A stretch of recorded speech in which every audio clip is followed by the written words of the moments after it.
افغانستان کو مستحکم کرنے کی ضرورت ہے اور پاکستان کو ایک مستحکم ہمسائے کی ضرورت ہے۔ امریکہ اور ایران کے درمیان اس لیے مصالحت چاہتے ہیں کہ ہمیں خطے میں جنگ نہیں چاہیے، خطے کے لوگوں کو ہم امن دینا چاہتے ہیں، تو اس کی ضرورت افغانستان کے ساتھ بھی۔ ہم تعصب کی بات نہیں کر رہے۔ اگر آپ نے انڈیا کے خلاف جنگ لڑی ہے، اگر آپ نے فتح حاصل کی ہے، سب سے پہلے حمایت کرنے والا میں تھا۔ میں نے یہ نہیں سوچا کہ جس حکومت سے مجھے اختلاف ہے آج میں کسی ایک مسئلے پر ان کو سپورٹ کروں، نہیں، ہم نے کہا ہم ایک صف ہیں، پورے قوم کے ایک صف ہیں، ہم فوج کے شانہ بشانہ ہے۔ اگر آپ نے ایران امریکہ کے درمیان مصالحت کی بات کی، ہم نے سپورٹ کیا ہے، اس کے علاوہ پاکستان کے پاس اور کوئی بہتر راستہ نہیں تھا۔ لیکن اگر ہم امریکہ اور ایران کے درمیان اس لیے مصالحت چاہتے ہیں کہ ہمیں خطے میں جنگ نہیں چاہیے، خطے کے لوگوں کو ہم امن دینا چاہتے ہیں، تو اس کی ضرورت افغانستان کے ساتھ بھی ہے۔ دہشت گردوں کے مراکز افغانستان میں ہیں، وہاں پر بمباریاں کی جا رہی ہیں، تو کیا اس سے پاکستان کے اندر مسلح گروہوں کی کارروائیوں میں کوئی کمی آئی یا اس میں اضافہ ہوا؟ ذرا اپنی حکمت عملی پہ ذرا نظر تو ڈالنی چاہیے۔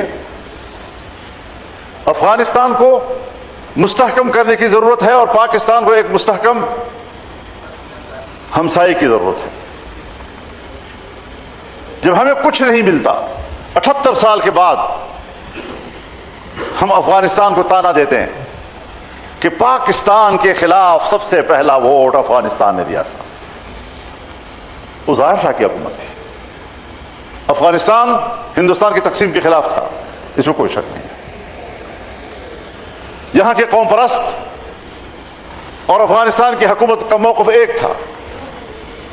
آپ اس کا تانا تو افغانستان کو دیتے ہیں، آج کی حکومت کو، لیکن کیا آپ نے ایک لمحے کے لیے یہ سوچا کہ سن 1965 میں جب ہندوستان نے آپ پر جنگ مسلط کی اور آپ کی مشرقی سرحد پہ جنگ ہو رہی تھی، تو اسی افغانستان نے آپ کو پیغام بھیجا کہ آپ اپنے مشرقی سرحد پہ جنگ لڑیں، مغربی سرحد کے محافظ ہم ہیں، اور آپ کو پورے مغربی سرحد پر آپ کا ایک سپاہی کی بھی جانے کی ضرورت نہیں پڑی اور افغانستان آپ کو سپورٹ کر رہا تھا۔ آج آپ اس کو ظاہر شاہ اور نادر شاہ کے زمانے کے تانے دے رہے ہیں۔ کیا 1971 میں جب آپ بنگال میں پھنس گئے تھے، لڑائی ہو رہی تھی ہندوستان کے ساتھ، کیا اس وقت افغانستان کی حکومت نے آپ کو پیغام نہیں بھیجا کہ اگر آپ جنگ لڑ رہے ہیں مغربی سرحد سے بے نیاز ہو جائیے؟ ایک سپاہی آپ کو افغانستان کے سرحد پر بھیجنے کی ضرورت نہیں پڑی۔ میرا پشتون ہو یا بلوچ ہو، مقامی ہے، اگر وہ مقامی لوگوں کے ساتھ جنگ لڑے گا، ان کی دشمنیاں نسل تک جائیں گی۔ کیا یہ قوم کی ذمہ داری ہے؟ آج ان حالات میں اگر میرے اوپر 3 خودکش حملے ہوئے ہیں، میرے گھر پر کئی راکٹ کے حملے ہوئے ہیں، میرے بچوں کے اوپر حملے ہوئے ہیں، میرے بچوں کو گاڑیوں سے اتارنے کی کوشش کی گئی ہے، میری پارٹی کے سینئر لوگوں کے اوپر خودکش حملے ہوئے ہیں، ایک حادثے میں 25 اور 30 لوگ شہید ہوئے ہیں، ان حالات سے ہم گزر رہے ہیں، اس کے باوجود ہمیں تو ایک بندوق رکھنے کی بھی اجازت نہیں۔ ملبہ قوم پہ ڈالنا، ملبہ لشکروں پہ ڈالنا، یہ کون سی حکمت عملی ہے؟